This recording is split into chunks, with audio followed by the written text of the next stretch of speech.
Hello, that was a short clip playing the new Adastra Chamber Strings from a Dio released for their Soundpaint player. That's their own interface they developed, like many other developers now bringing those on the market because they just want to add more controls, more options, and most likely don't want to pay a license fee to Contact, right? The chamber strings are smaller, and I had to write this down. The original string size was 11 violins and 8 violas, 6 celli, and 4 basses. And for the chamber version now, they are having 6 violins, 3 violas, 3 celli, and 2 basses. So again, 6 violins in the first section and 6 in the second section. And so when you load up the Soundpaint player, you get your string selections. There's ensemble patches, all full sections, which I talk about in a minute. The arcs, legato shorts, and experimental ones, sustains. And then you have the individual sounds, the basses, the cellos, the violas, and the violins. They do not split between first and second violin, really. They give you, let's say for the legato, which I loaded up, they give you one set of second violins legato close, the TF, I think that's Troll's setting, but not like other libraries where they have 12 first and 10 seconds, or 6 first and 5 seconds. So this is actually pretty much the same violin section, but you have at least an option here in the legato version and also under shorts. Let me see if there's anything else. See, no. Actually, here we go. See, in the key switches, they give you a second violin, close, and far setting. So, and not in the arcs. So at the arcs, you have to load the same patch pretty much in violin 1 and violin 2, which you might not need because all those patches are polyphonic, which is also amazing. And that is makes this a little bit outstanding. And let me show you. This is a very sensitive violin sound. So those are the 6 violins. And the way it's done right now in this setting, this is the TF setting by Charles, the founder of ADO. The speed knob is linked to your mod wheel. So this is not really, it's kind of a crescendo, but it's not like in the typical sense when you did the mod wheel that's hooked up to your CC11 or the volume, right? The volume stays at the same, but with the speed, I'm adding vibrato and more bow speed.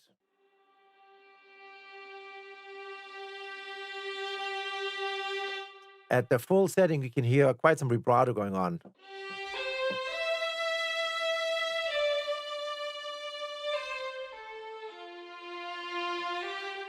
It's very responsive, so even if I do a tiny move, you hear it immediately.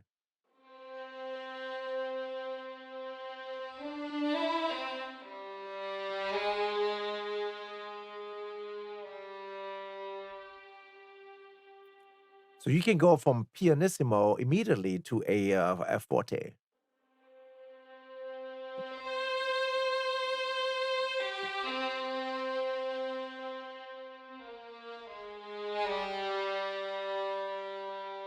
So as you can see, this is so responsive. I had to redo actually a lot of mod wheel rights on my original Bach setting because I copied this throughout all my videos with the same, with all those different libraries, but it's pretty much the same curves. But because it's so sensitive, I had to redo it, and I'm still not quite happy. There are a couple of things stick out, so I need to actually. You need to go back in and you need to fine tune this because again, if you play it all hot, it's too much vibrato for me. Which is great, right? But so you need this fluid, you need this in motion, so it's more musical.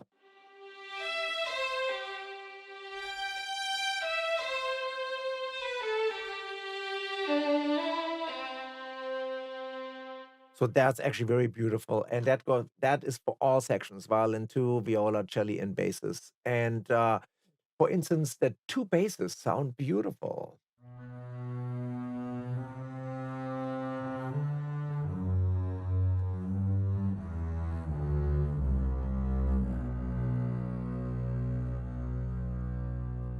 Those are two basses only, and if you compare it to the full section,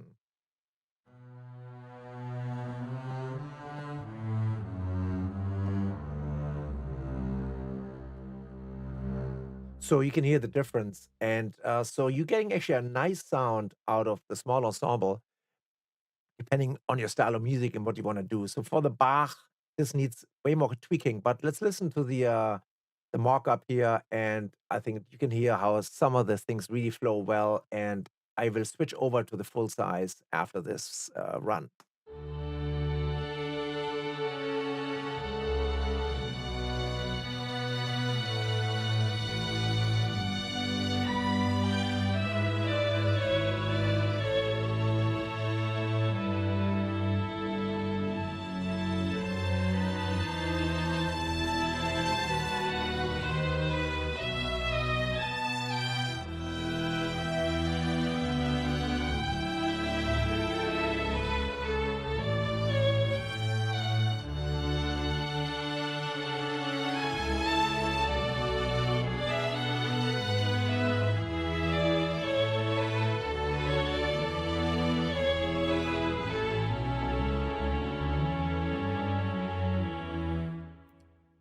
So as you could hear, 6 violins are less forgiving than 12 or 20, and that's why you hear some of those accents. So that needs a little more tweaking and working with the speed control, which is the mod wheel, and also I have to add maybe some CC11 separately to give additional dynamics to this.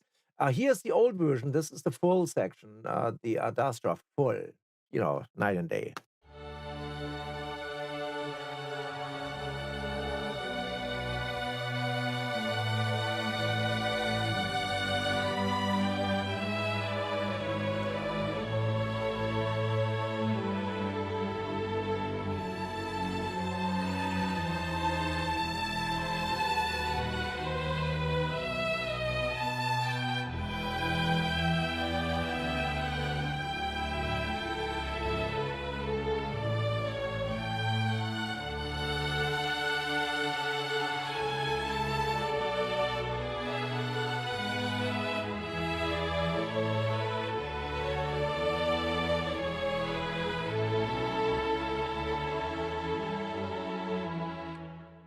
So it's a beautiful sound, and you can see they doubled up the strings, right? That's a little trick here in the Soundpaint, having 2 strings going at the same time, doubling up, making it a little fatter. So something really special for me about this library is, as I mentioned before, the polyphonic possibilities. And as you know, with legato sounds, usually they're monophonic. So you play a line.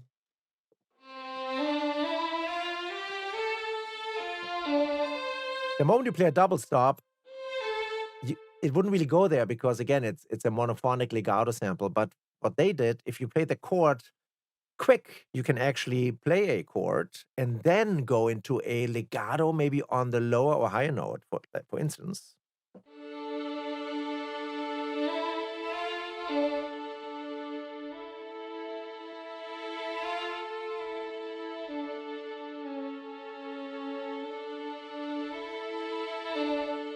So the high note, the A here, I just held. So I hit both notes at the same time. The same applies to a chord, by the way.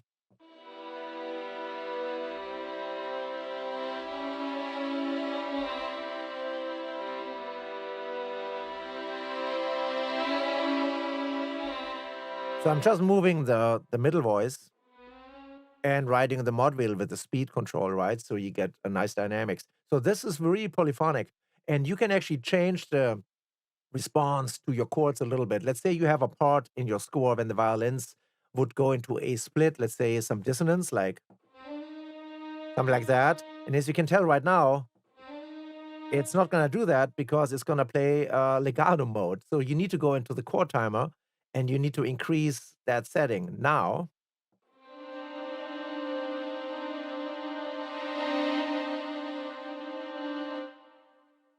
so now I actually had that little split divisi of 3 notes in my violins. So you don't need to open a second lane with another sample copy and write your other notes in there. You can actually do it right there. In Make a divisi happening in this one lane here. So they call it polyphonic legato, which I think sounds amazing. A second thing you need to be aware of, and that's why they included in the update of Soundpaint, the extended, the regular, and the upper extended notification here, the bar, because, as you know, violins start at the low G, and then they go maybe up to a high, high C. In this case, they recorded even like a D. So this is what they actually sampled from here to there. But now they actually decided to use their engine and stretch it. So if you want to have some effects and do some interesting things, you can play the violins really high. And my keyboard actually, I have to go even. Okay, great. Extend it. And of course, down here too. So you can go to a viola and bass and cello range. So here's the G.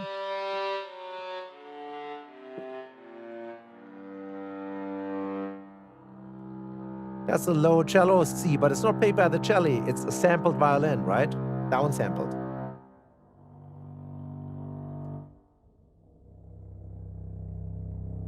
So this might come in handy if you write, a special score or music that you need some interesting new sounds. You don't want that fat cello sound. You might, you can actually work with this. Let me play a chord. Oh.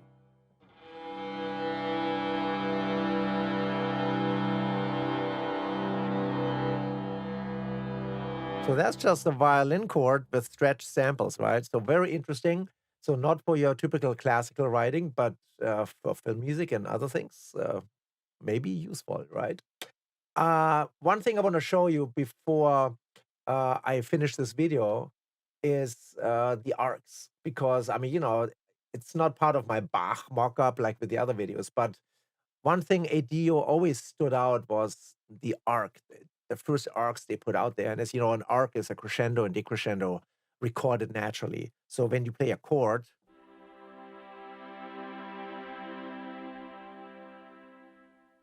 it's pretty much how the players played it. So I didn't do any mod wheels, so I pretty much just play the chords.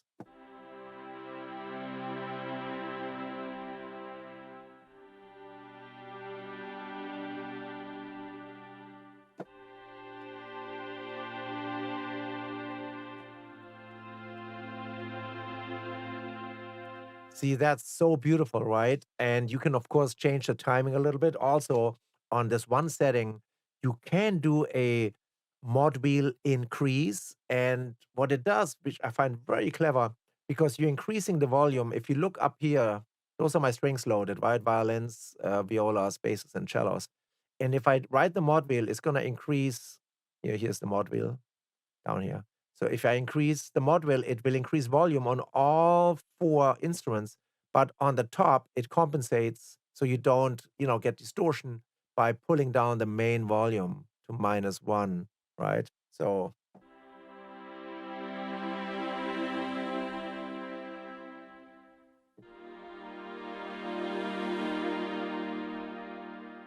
you can make those arcs even more, expressive if you want, for your depending on your composition. So I like those arcs a lot, and those are the chamber arcs. So again, they're a little small in size. It's only 20 people. Of course, now if you play chords, it's dividing this up through the keyboard.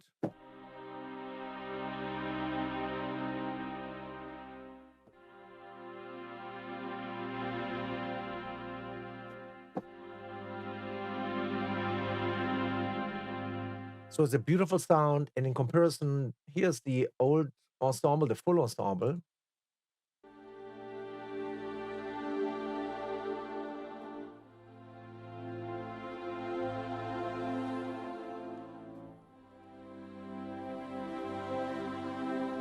As beautiful, but of course more strings, more silk.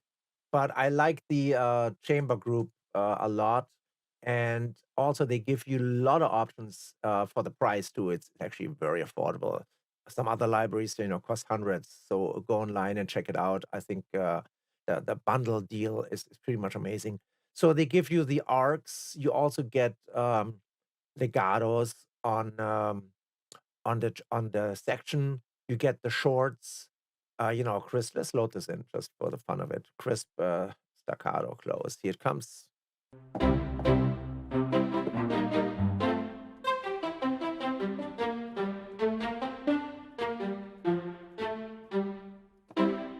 That's really super crisp, right? Let me try the soft spiccato.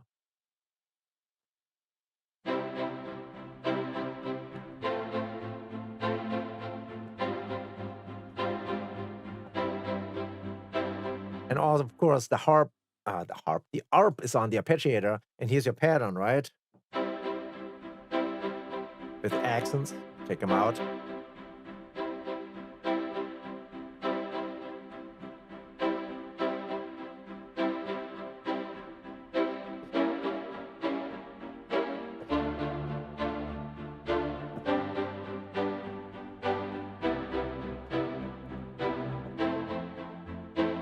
So sounds very nice, and it's not as fat as the big ensemble. Again, we're using the chamber, full, soft, spiccato, and there are a couple other ones close up, different mic positions. Then they have some, special settings. Some, of course, sustains, which also I found interesting is the octave, which gives you an octave, which adds the lower octave later, depending on the mod wheel.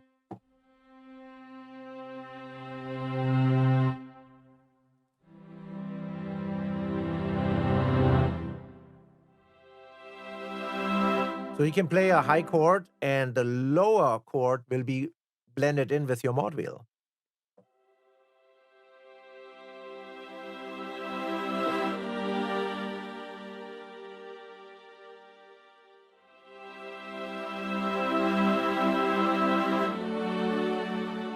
Very interesting stuff.